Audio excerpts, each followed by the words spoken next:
À 18 ans, Barron Trump entre dans un monde qui défie toutes les attentes.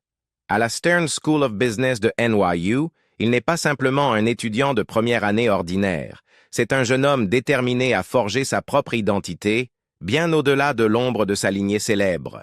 Bien qu'il soit le fils du président Donald Trump et de Melania Trump, ses luttes quotidiennes et ses ambitions lui appartiennent entièrement. Comme l'a si bien dit un observateur, c'est un gamin de 18 ans qui n'a pas choisi ses parents. Dans cette vidéo, nous révélons comment Barron finit par admettre ce que nous pensions tous depuis le début et ce que cela signifie pour son avenir. Un logement unique. Alors que beaucoup imaginent une chambre de dortoir typique d'étudiants de première année, décorée d'affiches et dotée d'un mini-frigo, la situation de Barron semble s'en éloigner. Dans une récente interview accordée à Fox News, dans le cadre d'un segment préparant son prochain mémoire, Melania Trump a donné quelques indications sur la vie universitaire de son fils. Interrogée par Ainsley Earhardt sur ce que cela lui faisait de devenir vide-nid avec le début de la première année de Barron, Melania a répondu « Je ne pourrais pas dire que je suis une empty nester.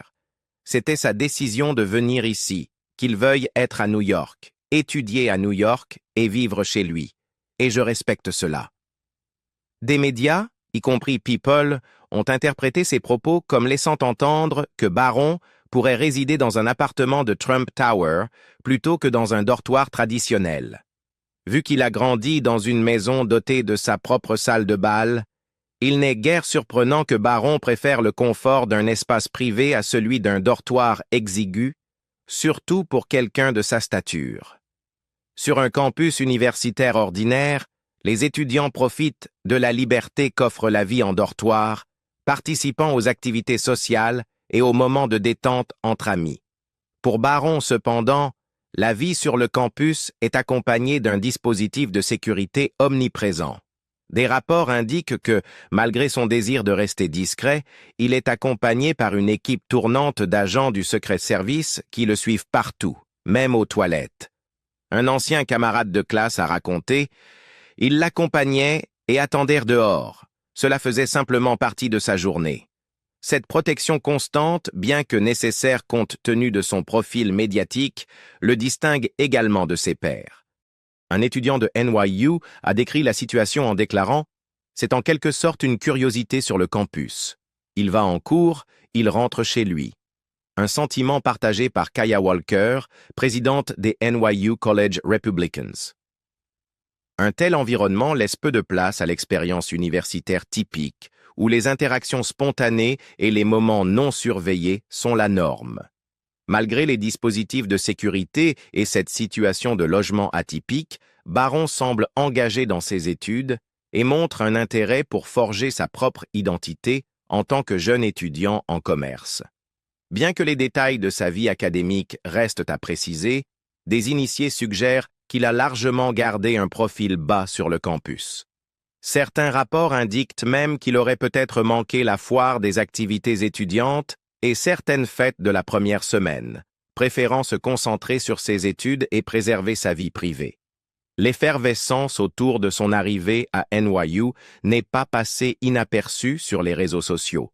Un étudiant en finance de deuxième année a même publié une photo spontanée de Barron au fond d'un amphithéâtre avec la simple légende « NA », capturant le moment où le campus a commencé à reconnaître sa présence.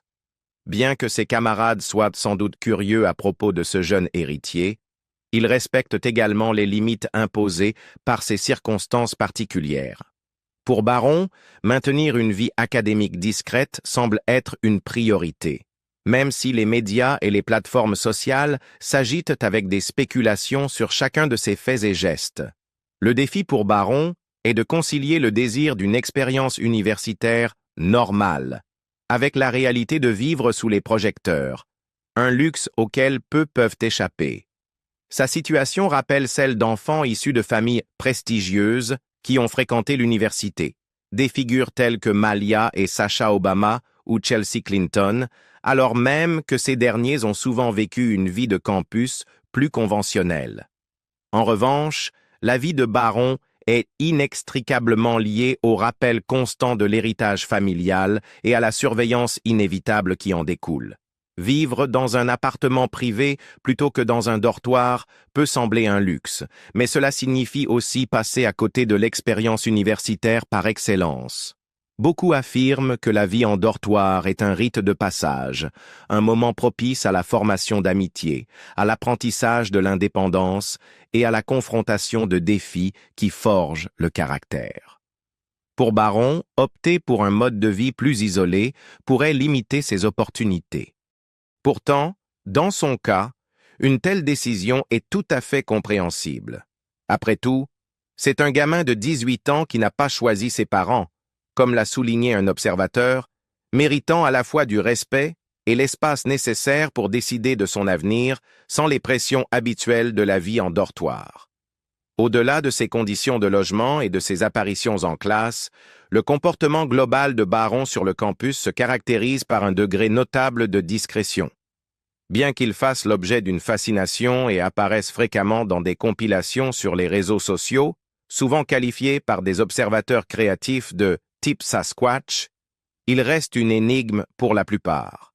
Un ancien camarade de lycée qui a parlé publiquement de son passage à l'Oxbridge Academy avant son transfert à NYU a noté que Baron a toujours été très mystérieux.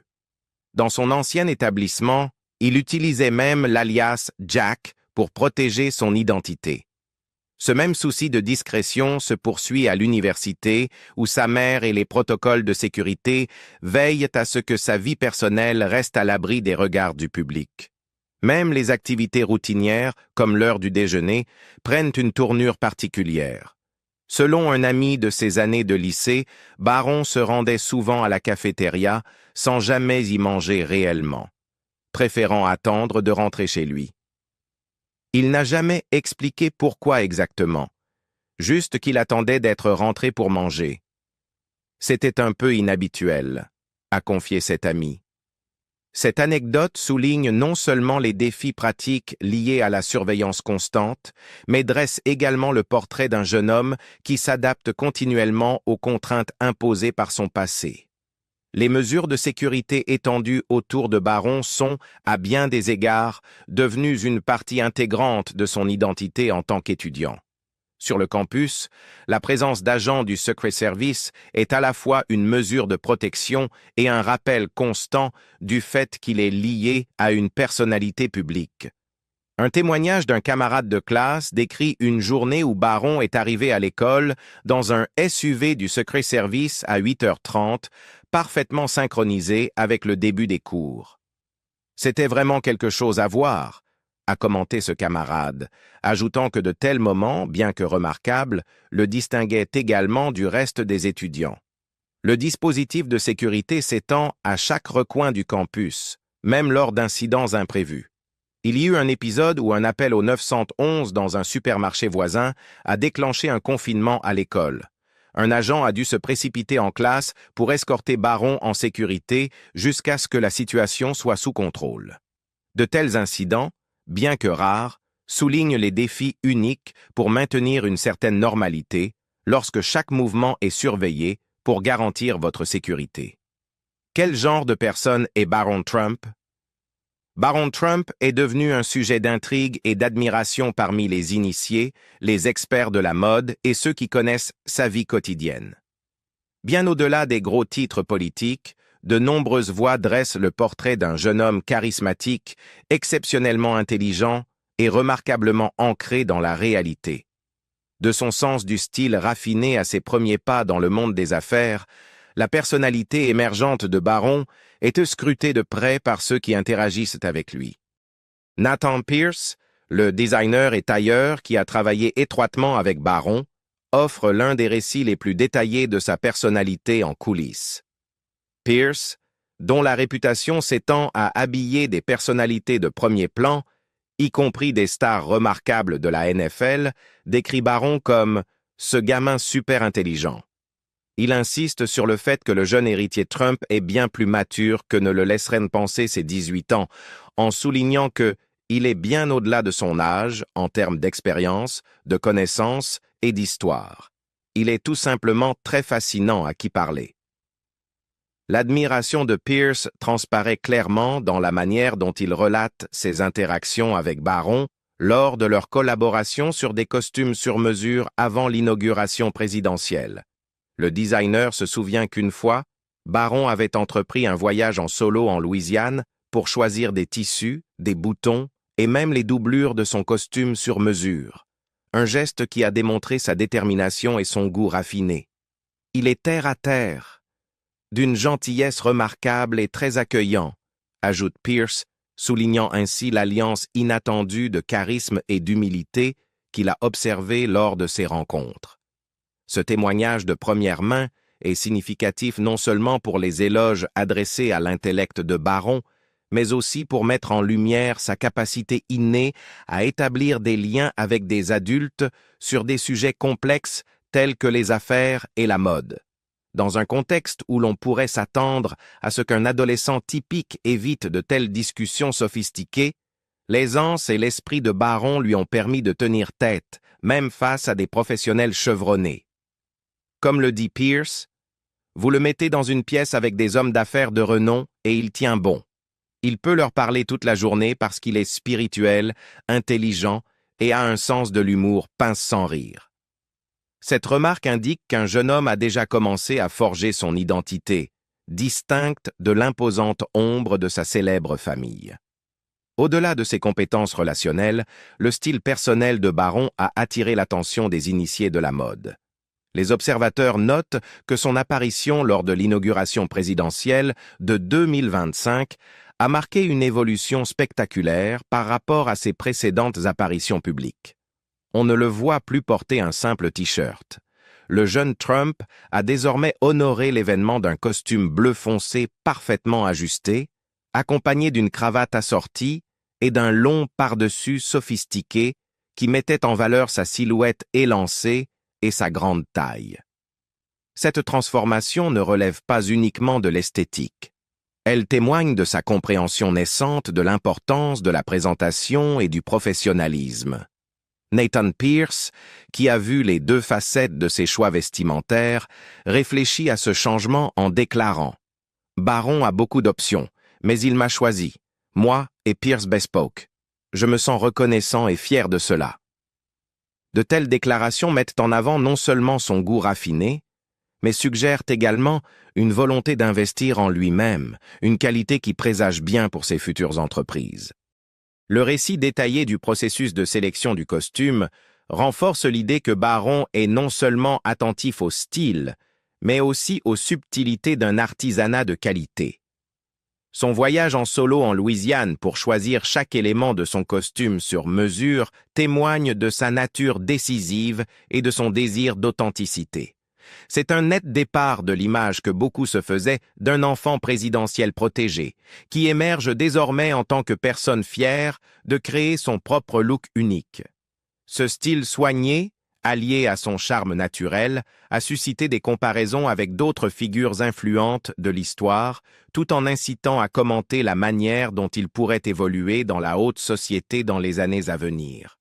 Alors que ses choix vestimentaires et son sens des affaires illustrent un aspect de la personnalité publique de Barron, sa transition vers la vie universitaire a également été un sujet de commentaires.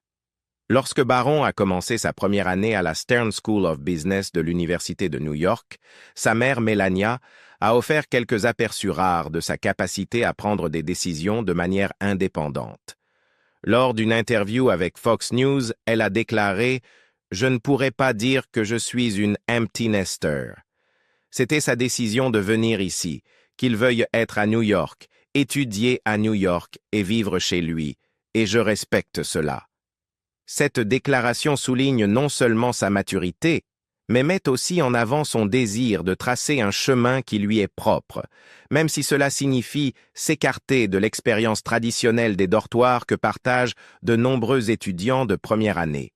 Les observateurs ont noté que le choix de l'université par Barron a suscité de nombreuses discussions.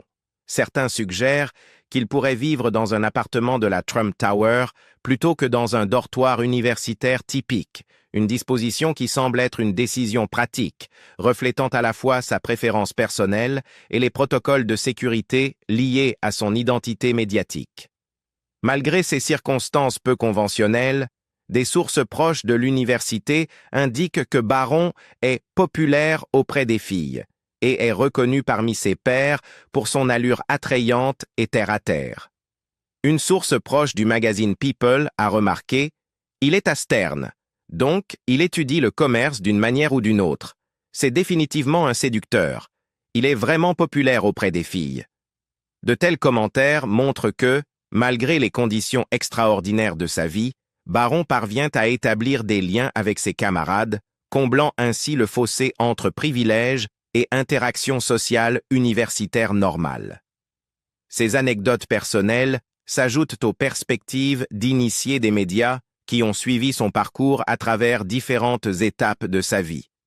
Des commentaires provenant de publications telles que People et Daily Mail ont constamment mis en avant la présence marquante de Barron, non seulement en termes d'apparence physique, mais aussi de sa capacité à captiver son public, que ce soit lors d'un rassemblement de campagne ou sur le campus.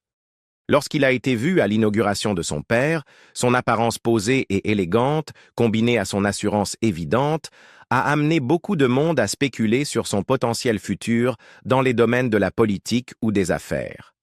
Comme l'a dit un observateur, il est grand, beau et dégage une confiance tranquille qui le fait ressortir, même au milieu d'une foule de personnalités publiques.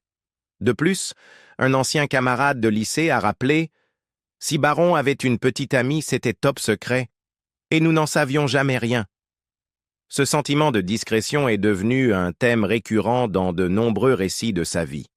Malgré l'intérêt considérable porté à chacun de ses faits et gestes, Barron a su maintenir un niveau de vie privée qui lui permet de cultiver sa propre identité sans se soumettre entièrement au regard du public.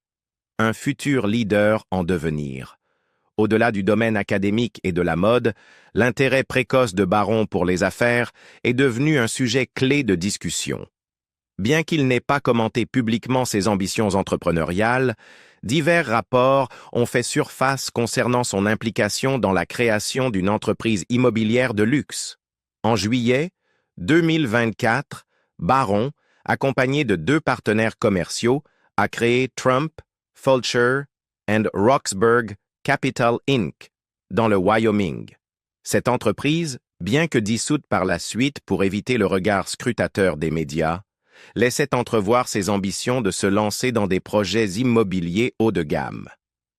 Selon les documents commerciaux, l'adresse principale de la société était associée à Mar-a-Lago et son objectif était de développer des propriétés de luxe, notamment des terrains de golf dans des États tels que l'Utah, l'Arizona et l'Idaho. Bien que Barron n'ait pas encore fourni de détails sur ses plans d'affaires à long terme, des sources proches de lui suggèrent que sa première incursion dans le secteur immobilier témoigne d'un esprit entrepreneurial rare chez quelqu'un de son âge. Un initié politique a noté « Barron veut suivre les traces de son père », laissant entendre que ses projets pourraient éventuellement faire partie du vaste portefeuille de la Trump Organization. Incorporé le 15 juillet 2024, le premier jour de la Convention nationale républicaine, Trump, Fulcher and Roxburgh Capital Inc. était un projet ambitieux qui signalait l'intention de Barron d'entrer dans le monde des affaires. Cependant, seulement 4 mois plus tard, le 14 novembre, Barron et ses partenaires ont décidé de dissoudre la société. Selon Cameron Roxburgh, l'un des partenaires commerciaux de Barron et ancien camarade de lycée, cette dissolution était une décision stratégique visant à éviter l'attention médiatique après la victoire électorale de Donald Trump à la présidence. Roxburgh a expliqué qu'ils espèrent relancer l'entreprise au printemps 2025 afin d'assurer un démarrage plus serein sans les distractions d'un examen politique. Malgré cette interruption temporaire, les cofondateurs de Barron restent optimistes quant à leurs futures entreprises. Les partenaires commerciaux incluent Cameron Roxburgh et Carter Fulcher, un expert de l'immobilier de luxe dont la famille dirige une entreprise immobilière réputée dans l'Idaho. Il est à noter que le cousin de Fulcher, le député Russ Fulcher, n'est pas impliqué dans le projet. Bien que Trump, Fulcher and Roxburgh Capital Inc. soit une entreprise indépendante, Donald Trump aurait fourni à son fils des conseils privés sur des stratégies commerciales. Toutefois, il n'existe pour l'heure aucun financement de la part de la Trump Organization. Le trio espère que leur nouvelle société pourra, un jour, fonctionner en tant que filiale de la Trump Organization, un empire mondial bâti sur des propriétés et des complexes hôteliers de luxe. Les ambitions de Barron rappellent les débuts dans les affaires de son père. Tout comme Donald Trump, qui a pris le contrôle de l'entreprise immobilière de son père dans sa vingtaine et l'a transformée en une marque mondiale, Barron semble désireux de bâtir son propre héritage. Des sources proches de lui le décrivent comme hautement entrepreneurial, intelligent et avide de laisser sa marque dans le monde des affaires. Il s'intéresse aux affaires en général, au développement de propriétés, à gagner de l'argent et à participer à des projets réussis, à partager un initié. Il a ses propres idées et comprend ce que recherchent les personnes de son âge.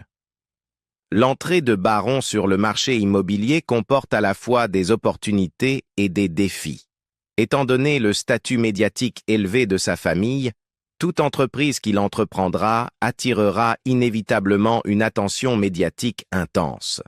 Certains analystes suggèrent que son entreprise pourrait faire face à d'éventuels problèmes éthiques en raison de sa proximité avec la Maison-Blanche. Un initié politique a commenté « Son entreprise, quoi qu'elle soit ou devienne, vendra toujours l'accès en raison de son nom de famille. » Cependant, ses partisans soutiennent que Barron bénéficie de l'avantage d'apprendre de l'immense expérience de son père dans l'industrie. Avec les conseils appropriés et des décisions stratégiques, il a le potentiel de construire une entreprise prospère, indépendante de l'influence directe de la Trump Organization. Sa formation à la Stern School of Business de l'Université de New York renforce par ailleurs son engagement à maîtriser les subtilités de l'entrepreneuriat et de la finance. Bien que Barron trace sa propre voie, il reste étroitement lié à sa famille. Sa mère, l'ancienne première dame Melania Trump, a été une influence forte dans sa vie et devrait continuer à lui prodiguer des conseils. Une source sociale a indiqué « Melania encouragera ses ambitions tout en lui conseillant d'être prudent. Elle est très protectrice envers son fils, quoi qu'il arrive. » Melania a déjà déclaré que Barron avait joué un rôle déterminant dans la campagne présidentielle de 2024 de son père, en mobilisant les jeunes électeurs et en aidant à établir des connexions stratégiques. Son implication dans un événement politique aussi important suggère qu'il n'est pas seulement tourné vers les affaires, mais qu'il possède également une compréhension aiguë du leadership et de l'influence. Alors que Barron Trump se prépare à relancer son entreprise au printemps 2025, tous les regards seront tournés vers ses prochaines actions. Sa société immobilière de luxe deviendra-t-elle un acteur majeur sur le marché? Pourra-t-elle un jour rejoindre les rangs du vaste portefeuille de la Trump Organization? Seul l'avenir le dira. Une chose est claire, Barron ne se contente pas d'être simplement le fils d'un président. Avec son esprit entrepreneurial aiguisé, sa solide formation académique et l'accès à des ressources inégalées, il pave sa propre voie en tant que futur leader dans le monde des affaires. Qu'il suive entièrement les traces de son père ou qu'il forge un chemin unique, Barron Trump est sans aucun doute une figure à surveiller dans les années à venir. Si vous avez apprécié cette vidéo, merci de liker, commenter et vous abonner pour plus de mises à jour sur la